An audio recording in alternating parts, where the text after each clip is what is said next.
Hi, everybody. This is Ian. Welcome back to Introduction to Folklore, and this week we're talking about occupational folklore. I happen to love occupational folklore. One of the things that we've been doing in this course so far is we've been talking about groups that you are more or less born into, that the circumstances of your birth are part of this sort of established world that you enter into. I mean, it's often implicit in religious folklore, although of course the possibility of conversion and apostasy is present. Ethnicity, we understand, is a social construct, but you are often born into that social construct, and the history of being labeled either by oneself or by outsiders as conforming to a particular set of expectations and characteristics for positive and for negative and for ultimately potentially kind of destructive ways, is not necessarily something that you have a choice in. It's circumstantial. And in on the concepts of folklore, sort of these basic ideas, brimming around that are things like the circumstances born into by virtue of being part of a nation or part of a region or something. This is, I'm involved in this Canadian folk group because I was born in Canada. Occupation is slightly different because even though there are clearly histories of families being born into a tradition that defines itself in part by an occupation, so for example, fishing communities or farming communities, or in urban centers, trades and so on, generations back. For the most part, occupations are something that you enter into by choice. They are something that you enter into through not by virtue of that you were born into it, but that you volitionally entered in. And so they become interesting case studies for the dynamics of folk groups to begin with, because now we truly have, if we want to stand back and think about sort of customary behaviors and the rites of passage and Van Gennep's idea of the rites of passage, we have this notion of entering into, not being a member of this occupation and entering into it as sort of an initiate and slowly accreting certain statuses that are often marked through special occasions until you become fundamentally some kind of elder and you leave. You don't leave by dying, although of course death happens on the job, but you leave by retiring. And so you have this sort of arc of occupation. So what is an occupation? I mean, you want to sort of think about occupation as basically being the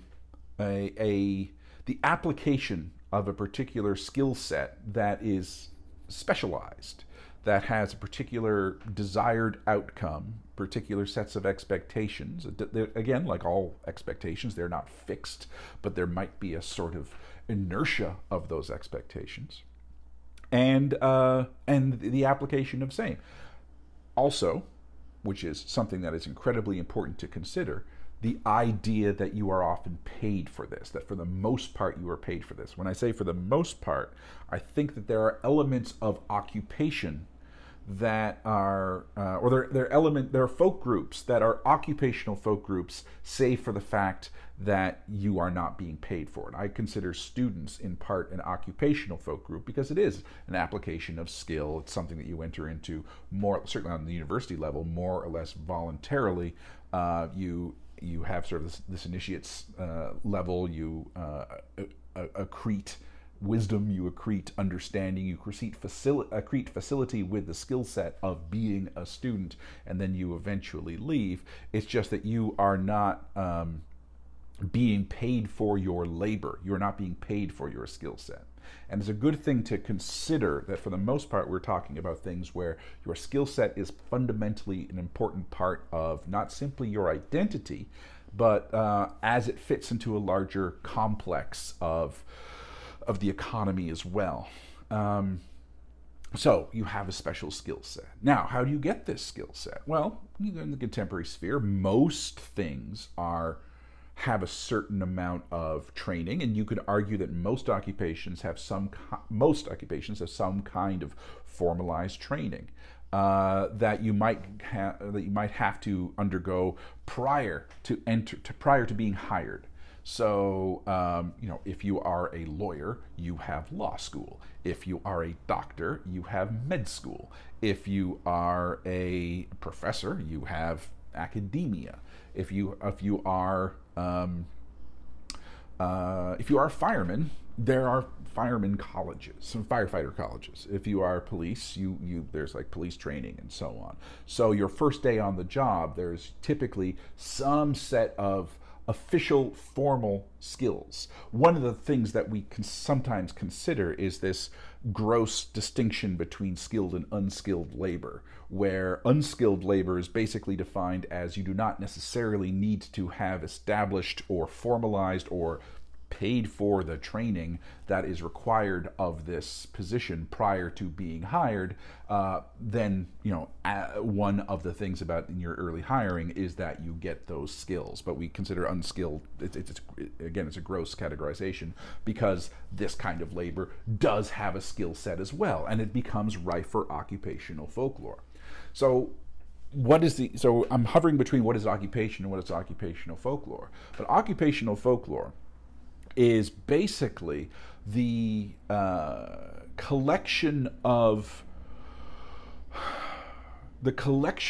performances, whether that is narrative, whether that is custom, whether that is joke lore, whether that is jargon, whether that is whether that is costume, whether that is demeanor, those things that we all have already identified as part and parcel of what comprises a folk group and a folk group's repertoire, that is primarily focused on this group as having a particular set of skills that people outside of this group do not have. Often, again, in folklore, we talk about this sort of boundary thing. And so one of the things that we can talk about is, it's not necessarily a divisiveness, but I can tell this joke about, a particular form, because everyone in my workplace knows this form, and we can play around with it. And it's ha ha ha ha, because it's an important part of our life, this particular form. And no one who's outside of this workplace will really get this joke, and that's fine. And so we create these things that are, like in all folk groups, that are that reinforce the sense of groupness, in part because they require, in order to fully participate in them, they require a deep participation in the worldview of the group. So occupational folklore is basically that which emerges around a particular set of skills, the particular set of work techniques that are present in a group. And I say work techniques, which is a strange expression to use, but it's the expression that Robert McCarl talks about, where he talks about the canon of work technique. Robert McCarl is sort of one of the great theorists of occupational folklore and folk life, in that he is, his work on, he did work on fire jumpers, and the people who go into forest fires to try and stop them, and on firefighters in general, and his deep, long 30-40 year commitment to the study of occupational folklore and folk life. And one of the things he talks about is this canon of work technique. Canon is a good word that you probably hear every now and then. Canon is, it comes from, I won't go too deep into the etymology. Oh no, screw it, I will. Canon comes from the canon, which is a Greek word for a reed, as in sort of the things that grow along a river, because those were used fundamentally as rulers. They were consistent in length, and so they could be used to measure. So the idea of something as a measure. When we talk about the canon of scripture, we have the canon of holy works, against which our understanding of the supernatural and the divine and what we owe each other and law and all that is measured. So we have this, and then any kind of additional religious text, it has to adhere to the canon. When we talk about the canon of folk song, we sort of are circumscribing, as it were, the collective repertoire of the group. That sort of to know this is to kind of understand how folk song functions, and you kind of need to know that. And then any song that you create is going to be fundamentally measured against this. We talk about the Western canon, they're sort of permanent achievements, and we measure literature against this. And so canon has to do with this implicit set of standards, and the canon of work techniques, according to McCarl, is basically those things that a worker needs to know in order to be, or against which good work is measured. And the thing about McCarl, which turns occupational folklore into something fascinating, is he distinguishes a good worker from a good employee. Because what's important to think about is sort of the group dynamic of what makes someone, what gives someone particular status within an occupation. And it's sort of rigidly hierarchical in some ways, in that what does the group understand as being a good worker? How does the group understand someone who fundamentally has a grasp? The thing about a canon of work technique is that it is not necessarily a rigid list of those things. It is sort of an implicit understanding. And so what it means to be a good worker isn't necessarily something that you can systematize. It isn't necessarily something that you can turn into a rigid set of expectations. It is fluid. It is an intelligent grasp of what it means to be a good worker.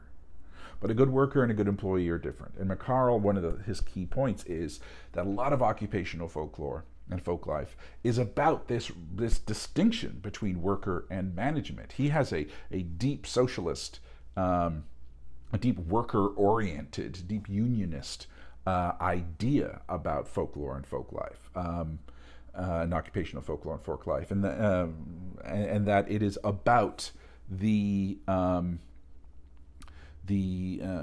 tasks that are worth doing well,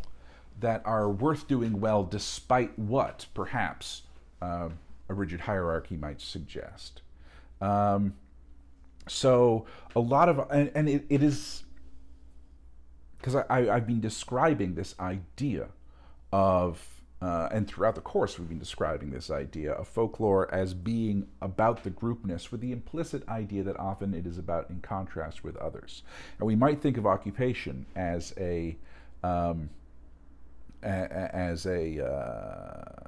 one sort of collective whole, with management and worker as one. His idea is that there's sort of this implicit distinction between doing something well and doing something sort of efficiently, as it were, where efficiency in that kind of like systematization that the contemporary capitalist screed enjoys. So he talks about, so one of the things is about how status is accorded. So how does someone demonstrate this movement through, or demonstrate what comprises a good worker? And we'll see that one of the things to consider is that who constitutes a good worker is not necessarily the one who is going to be promoted much, because the people who are good employees usually get that kind of esteem and get moved up, and often sort of moved out of an organization. And you'll have this status that workers really know who is the best at their position. So a person gets hired, and they likely have some training. They're not always, again, with that quote unquote unskilled labor, but they probably have something. In most occupations in this day and age, they have some initial training of some description, and that initial training is something that is a creation of the employer, or the large complex of employment, and then they enter into a workforce, and they are new. And they are new in the same way that most people are new. They are subject to hazing. Hazing is perhaps too harsher word. They're subject to teasing. The inadequacies of their deep understanding, really the inadequacies of their worker understanding, is often played with and toyed with. And again, it is this idea that if occupation is defined by the implicit understanding of how to be a good worker, new people do not necessarily know that, and one of the ways that understanding is taught is through prank and through play and through, you don't know how to do this. Blah, this is something you need to know how to do. Oh, newbie. And, it's playful and it's fun. And so the newbie has to go on some kind of, has to go on, some kind of like a wild goose chase, or they are set up, they are played with in order to fundamentally teach them. And again, this isn't a functional thing. It's not like we're going to get together and we're going to teach this person. It's just like, it's the nature of groups that the young person is initiated by through a tiny little ritual, and it's usually prank. It's where there's confusion, what's going on. And so their training, their official training, is being supplemented and complemented by their fellow workers through action, through demonstration. It's like, come with me, I'm going to show you what to do. And sometimes it's direct. It isn't necessarily particularly performative. It's like, you do this, you do this, you do this, and everything is fine. And sometimes it is through play, and sometimes it's through conversation. And it's not through conversation that is instructional. It's conversation about narratives of the occupation itself, where good exercises of this skill set, bad exercises of this skill set, successes, failures, embarrassments, legendary figures, all of which comprise some of the narrative core, the shared repertoire of this group. And the shared repertoire of this group is implicitly about good work, bad work, what you need to know. And in order to understand the group, in order to understand the full lesson of these narratives, they're not told as fables, they're not told as morals, but they are, or they're not told as morality tales, but fundamentally they have this, you see, if they had known this kind of thing, they would have succeeded, or because they knew this kind of thing, they succeeded as well as they did. Those narratives are often where, because we're talking about worker solidarity, they are often directly about conflict with management, where we would be told to do it this way, but this person did it this way, and this person was proven out. So they're not anti-authoritarian, they're anti the blinkeredness of authority and management and so on. So that's part of the tension. And McCarl talks about the idea of cultural scenes when he talks about this, and that if you're looking for occupational folklore, often you can't necessarily find it at the moment that they are doing their occupation, because they're working, because they're doing this sort of thing. I mean, when they are at work, they're not necessarily engaged in performance. When a surgeon is doing surgery, they are talking to the people in the attendant, in the operating theater, about the surgery. They're not necessarily swapping anecdotes. I mean, I've seen MASH, so maybe they are on occasion, but for the most part, they are at the task at hand. It is when the surgery is over, and it's typically what might happen in what Goffman calls backstage spaces, where they do not have to present some kind of united front, but rather they are together with each other. Irving Goffman, where he talks about the presentation of self in everyday life, and you have this idea that people operate in performance teams fundamentally, and that when two different complementary but oppositional teams meet, there are sort of social scripts that occur. And he tells the front stage space, and that when you're dealing with when you go to a restaurant, you have a basic understanding of how to operate because you know the script of what it is to be a customer in a restaurant. The restaurant has an even more structured script. I mean, sometimes literally, welcome to Boston Pizza. My name is Jill. Can I take your order? Or what can I get for you today, or whatever. You know, the standard script. And then, you know, they are performing within this script, within this sort of loose, improvisational, but still formalized thing. And then they go literally backstage, or where the performance teams are not present to each other, and they drop that front and they sort of speak normally. And it's not necessarily confrontational, but they are no longer in this same kind of performative stage. And so we talk about backstage spaces. We talk about, you know, when they are not when they can drop one kind of script and talk amongst themselves within their group.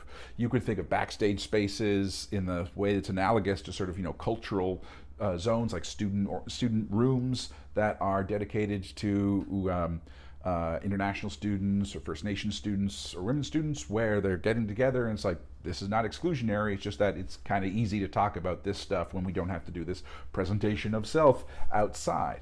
But you can also talk about this, one of the great examples of backstage and front stage spaces is women's bathrooms at like bars and restaurants and so on, where it's like, I'm going to the bathroom too, and then they become a place to talk that is expressly, I mean, if you're talking about like a nightclub, which is, or, you know, a bar, which is fundamentally a machine for hooking up, for heterosexual hooking up, the backstage space is like, okay, well, I can drop this and now we can sort of have talk. It's also a place to you know, re-establish front and fix yourself up and, you know, go back in. Anyway, digress. Goffman, backstage, cultural scenes. So cultural scenes are these opportunities where one isn't necessarily at work, one isn't necessarily engaged, and one is talking. One is in that performative mode of hanging out, spending time. I mean, McCarl's work with firefighters was great because when you're not fighting a fire, there's an awful lot of time to kill. So there's hanging out in the station, and there's one of the things that happen. This is something that you can do with sort of the more mundane aspects. You can be, if you're like sort of, you know, cleaning the engine or doing whatever firemen do when they are firefighters do when they are not fighting fires but are still at work. And not necessarily at rest, but, you know, when they can talk, and certainly when they are you know, lounging, they can engage in playful, ludic talk. And one of the things that they can talk about is sort of the shared understanding of the place. So if you are ever interested in occupational folklore or folk life as an object of inquiry, you go to things like the lounges, you go to these offstage spaces where people can talk about their time. And now, again, it's not necessarily always a positive environment because you might be in the presence of a annoying worker, and because someone who does not necessarily meet your understanding of what comprises a good worker. They might be a good employee, but they're not necessarily a good worker. So there's still like tensions that can exist. But that is where the engagement of talk happens. And so the cultural scene becomes the sort of de facto place for this to happen. And people aren't always talking about, hey, this guy is a good worker. And it's not overt praise. But, you know, it's sort of accreted, and a person can can have status basically by being listened to, by having a reputation for competency, and a competency that they do not necessarily need to proclaim at all time or have proclaimed at them, but basically by being heeded, by when they talk, people listen. And so it is, and that reputation is learned, and that reputation is established, and that reputation is something that is innate, and that worker has status. They are listened to because this group knows that person has a particular mastery of the canon of work technique, irrespective of whether they have been recognized as such by an employer. Sometimes it's made explicit. And we can talk about things like the rites of passage, and particularly retirement, where, I mean, if you think about a funeral as kind of all the things you wished you could say to a person, but now they are gone, and that's one of the tensions that we have about funerals, is that, you know, all those things that were implicit, you never made explicit, so you left them ambiguous. One of the things about the retirement party is that is the moment for explicitness, where a person is singled out and is identified as being valuable, is identified as having a particular status. It's usually enshrined through narrative, through anecdotes. Often some of them are very funny, and then some of them are very sincere, and they are emotional moments, and they are classic Van Genepian rites of separation, and, you know, go away from this place. And it's kind of a fascinating thing. And once you think about this idea, what I like about occupational folk life is, again, it's this idea of groups that you enter into by volition. But by him identifying, you know, this notion of canonicity, this notion of the canon of work technique, and like, what do you explicitly need to know in order to be a good worker, you can then extrapolate that idea into other ethnic groups. And the idea that perhaps status is accorded within groups, about, you know, this person is accorded status because, even though I can't necessarily articulate it, and again, the canon is canon work technique is an implicit as opposed to an explicit set, but this is what it means to be a good neighbor. This is what it means to be a good member of a religious community. This is what it means to be a good example to others, or whatever. And so the idea that status within a group is accorded not necessarily through the explicit trappings of success, like the equivalent of promotion, but rather through the collective's recognition and recognition of a respect due to a particular person. It's kind of wonderful and enlightening. And so I think that even if you don't care about occupations as a field of study, which is weird because we're all enmeshed in capitalism, and eventually you are going to be occupied in some way. Oh, I didn't even mention the occupation of like motherhood, which is complete unpaid labor but requires a skill set, requires an implicit skill set, and you can read all the books that you want, but fundamentally what you need is a group of mothers, a group of parents who will demonstrate, sometimes explicitly, sometimes implicitly, what it is to be good at this, and you will slowly accrete. There's so many things that you can look at through this lens of occupation that are alongside. They're unwaged because the way that our crappy system is set up, they are unwaged. And whether it's a crappy system because things don't have wages, or it's a crappy system because things do, nevertheless, it is about someone who has a set of skills that differentiates them from other people. And so you can have this sort of enclave within the larger group of, like, of all of us, you know, I am also a good carpenter, I am also a good university professor, or whatever, and I can distinguish, and it doesn't necessarily make me better than other people, but it makes me distinct from other people. And then within that group, I can be good at that thing. And by being good at that thing, it is not because I adhere to some external powers model, but the group's understanding of this fluid, always emerging understanding of what constitutes facility, ease, fluency, goodness at this role. So I love occupational folklore. The question of the week is, again, I don't have it on the top of my head, but it is a variation of, have you ever had a job? When did you know that you were good at it? When did you sort of grasp that? When did you make the transition between, I know what I'm supposed to do, but aha, I now sort of inhabit that understanding that I shift, or, this is presuming that you have had something like a job. And again, it doesn't need to be a waged job. It could have been something like a babysitter. It could have been something like a volunteer work within your community. It doesn't have to be a job in the strict sense of that word, but an occupation, something that requires a certain skill set that differentiates you from people who do not have it. When did you get good at it? Think about it.